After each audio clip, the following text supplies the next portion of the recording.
Olá pessoal, tudo bem com vocês? A Emissora do Amor levou ao programa a economista Helena Landau para falar do rombo nas estatais e passou uma vergonha tremenda. Eu já gostaria de chamar a atenção de vocês para o comentário mentiroso da Júlia do Ailib, que diz que as estatais servem de lugar para o Centrão e para dar cargo para políticos amigos do governo. Ela tenta passar pano para o corrupto, falando que isso não é prerrogativa de nenhum governo, que acontece neste e acontecia no anterior. Isso é uma tremenda fake news. Em 2016, o presidente Temer sancionou a lei das estatais, que foi respeitada durante todo o governo Bolsonaro, medida que fez com que as principais estatais estivessem todas dando lucro. Agora, com a volta do corrupto e o STF fazendo parte do desgoverno, rapidamente eles já voltaram a colocar os comparsas de volta à cena do crime e afundaram as empresas. O bom foi que a economista Helena Landau não deixou barato. Vejam que ela deixa bem claro que foi um ministro do Supremo ligado ao PT que suspendeu a lei das estatais e que quando o PT está no poder, a corrupção rola solta. Reparem na cara dos militantes engolindo seco enquanto ela fala. Primeiro, essa discussão, o que é um investimento, o que não é, o desempenho ruim mesmo, e quais estatais que são importantes, né, existirem, quais não são. Muitas das estatais a gente tem aí diferentes governos, não é prerrogativa de nenhum governo. Esse governo anterior, as estatais muitas vezes servem de lugar para o Centrão, servem de lugar para os próprios partidos de quem está no poder, indicar filiados para operarem. E aí, invariavelmente, costumam ser alvo de escândalos de corrupção, né? A gente viu o INSS recentemente, a gente viu já nos governos anteriores, Petrobras, por exemplo. Bom, boa tarde, Júlia, é um prazer estar com você, Joel, meu amigo. Otávio, saudações alvinegras para você.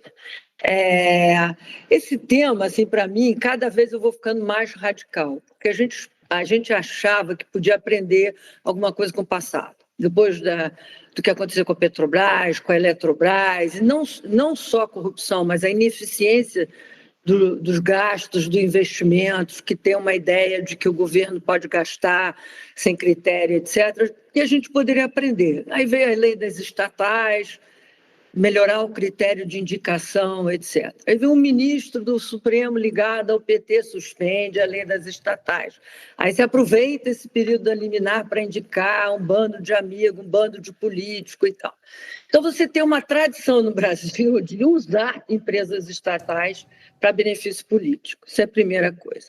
Então, em vista disso, eu acho muito complicado a gente olhar para dezenas de estatais e ir escolhendo uma a uma aquela que deve continuar e aquela que deve sair. Eu faço ao contrário. A Constituição é muito clara. A presença do Estado na atividade econômica é exceção, e não regra, como se acha no Brasil. Não há nada na Constituição que diga sobre segurança nacional, estratégico, imperativa segurança nacional só na área militar. Então, acho que a gente tem que ter uma atitude de reduzir ao máximo as estatais. Porque essa história de que não é rombo, não é déficit, depende do histórico, né? O nosso histórico mostra que os rombos não estão se pagando os investimentos. Principalmente quando você tem o partido PT no poder, não é só corrupção, é uma filosofia de usar estatal para impulso fiscal, para gastar, etc. Isso não funciona. A gente viu o resultado do ano passado, esse ano está indo para o resultado ainda pior. E ninguém se mexe.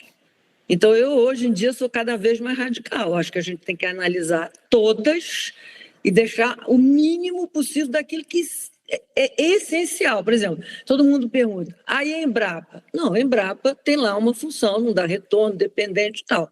Mas a gente perdeu a oportunidade de privatizar o Correio. Até a Inglaterra já privatizou os Correios, o famoso Royal Mail. Então, a gente tem que levar isso a sério, que é dinheiro público usado de forma ineficiente. Quem também destruiu o desgoverno Lula, por incrível que pareça, foi o Gerson Camarote.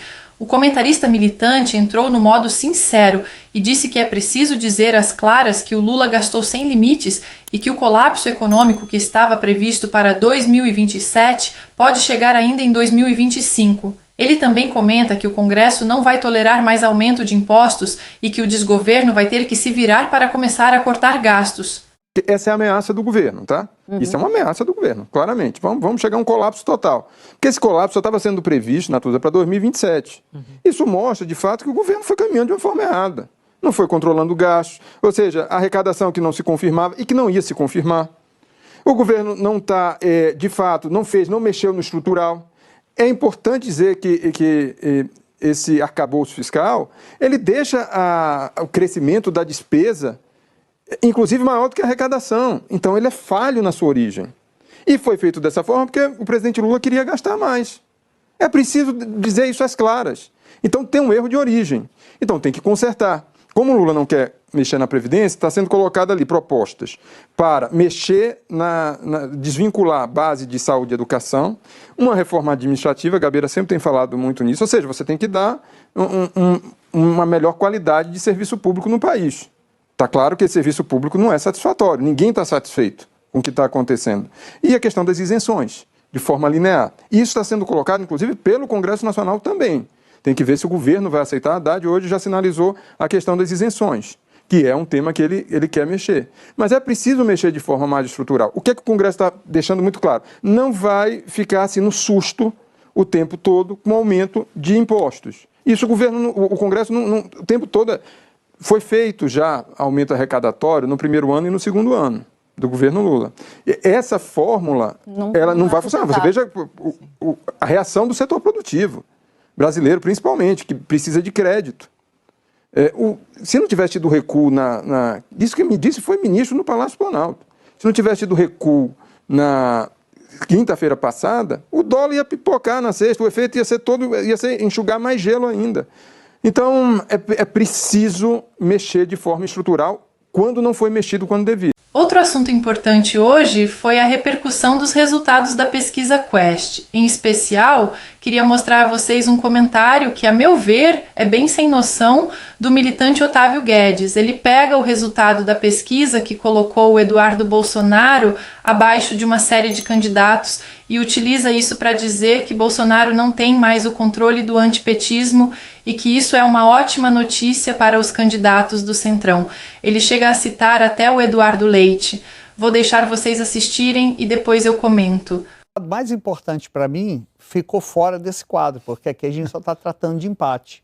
É o Eduardo Bolsonaro, que é o candidato do Bolsonaro. Ou seja, o candidato do Bolsonaro, ele é o menos competitivo nesse cenário, o que significa que o antipetismo, eu chamo de antipetismo quem não quer votar no Lula, o antipetismo, ele não está a reboque do Bolsonaro. O Bolsonaro não comanda o antipetismo no país. Você vê, o Bolsonaro diz, o candidato é Eduardo Bolsonaro. Eduardo Bolsonaro, depois do Romeu, é o mais fraco.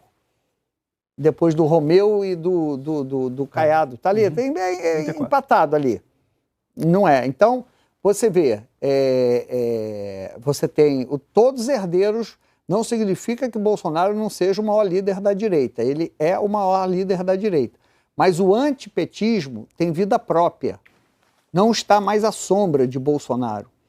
Então, isso é uma notícia até para o Eduardo Leite. Né? É animador para essas candidaturas de direita saber que não precisam da unção do Bolsonaro para se lançarem. Lançar também sem o apoio de Bolsonaro é complicado. Não estou dizendo que isso vai ocorrer. Mas o que essa pesquisa mostra é que o antipetismo está vivo. Né? Também acho que isso não é surpresa, já que a gente vive falando de polarização, só existe polarização porque existe um antipetismo vivo no eleitorado, e esse antipetismo, ele não está a reboque de Bolsonaro. Isso antes de uma condenação, de uma provável condenação. Mas isso é o que significa para a direita, na sua visão? E para o Lula? Isso significa para a direita que o que o Temer diz, ele tem razão. Que os governadores têm que sentar, se reunir, e que pode haver uma oportunidade para a direita sem o radicalismo do Bolsonaro, que é a visão de muita gente do Centrão também. Se você isola o radicalismo do Bolsonaro e apresenta uma candidatura de todos esses aí, né, até do Tarcísio, que é o herdeiro, né, considerado o herdeiro político sem o sobrenome do Bolsonaro, tem mais chance do que se você botar um sobrenome Bolsonaro. A todos que chegaram até aqui, muito obrigada pela confiança. Cada vez mais eu tenho a certeza de que esses jornalistas militantes vivem em uma bolha.